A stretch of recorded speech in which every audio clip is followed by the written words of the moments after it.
सरकार में हो रहा है, यही ममता की सरकार में हो रहा है, सब जगह यही हो रहा है। देश के अंदर अस्थिरता का माहौल लाया जा रहा है, दंगे का माहौल बनाया जा रहा है।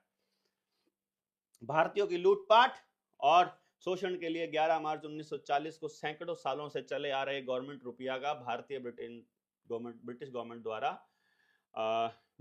द्वारा अपने बनाए नियम और कानून की धज्जियां उड़ाते हुए कॉइनेज एक्ट 1906 के द्वारा निर्धारित रुपए के मानक कूटकरण किया गया, जिसका प्रमाणिक दस्तावेज एक्ट 6 ऑफ 1940 है। यह कूटकरण चांदी के गवर्नमेंट रुपए का पहला कूटकरण था, जिससे भारत की बेरोजगारी और भूखमरी बढ़ती चली गई और भारत की आर्थिक स्थिति खराब होती चली गई। कॉइनेज एक्ट 1906 का 1940 में किया गया गवर्नमेंट रुपए का कूटकरण विधि शून्य है, यानी उसमें कानून कुछ भी नहीं है, क्योंकि रुपए के कूटकरण का कोई कानूनी प्रावधान नहीं है, बल्कि अपराध है। उन्होंने कूटकरण तो कर दिया, किया अंग्रेजों ने 1940 में, लेकिन कानून इसकी इजाजत देता ही नहीं है मेरे दोस्त। वैध रुपया जनता और देश में आर्थिक अभाव नहीं आने देती है।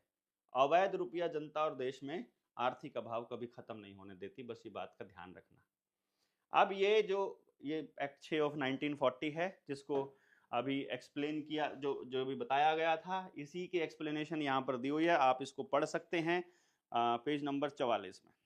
ये एक्सप्लेनेशन इसलिए दी गई है कि सिल्वर कॉइन को अब जो है वो उसकी वैल्यू को खत्म कर दिया गया है कि अब दूसरा कॉइन आ जाएगा, सिल्वर कॉइन को हम हटा रहे हैं। ये जो गेम प्लान है जिसको समझना है, यदि हमने इसे नहीं समझा तो फिर हमारे साथ में जो छल है वो लगातार होता रहेगा। अब आपके ऊपर है कि आप इस छल को किस तरह से देखते हैं। मतलब छल इन द सेंस मैं ये इसलिए बता रहा हूं,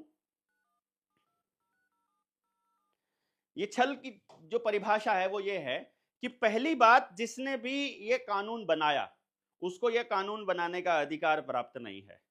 दूसरी बात, बना दिया है वो कानूनन वैलिड ही नहीं है। जब आईपीसी में भी वो अपराध है और आपके बीएनएस में भी वो अपराध है, तो फिर भैया किस तरह से आप ये कह सकते हो कि वो वैलिड है, वो आपने जो किया है वो सही है?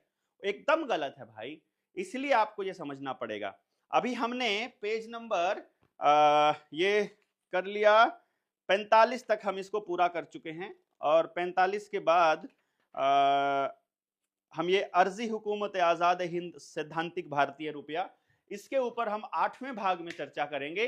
इन 7 भागों तक आपको कैसा लगा है, किस तरह से आपके दिमाग में जितने प्रश्न आए हैं, आप अपने प्रश्नों को यहां कमेंट बॉक्स में जरूर लिखिएगा।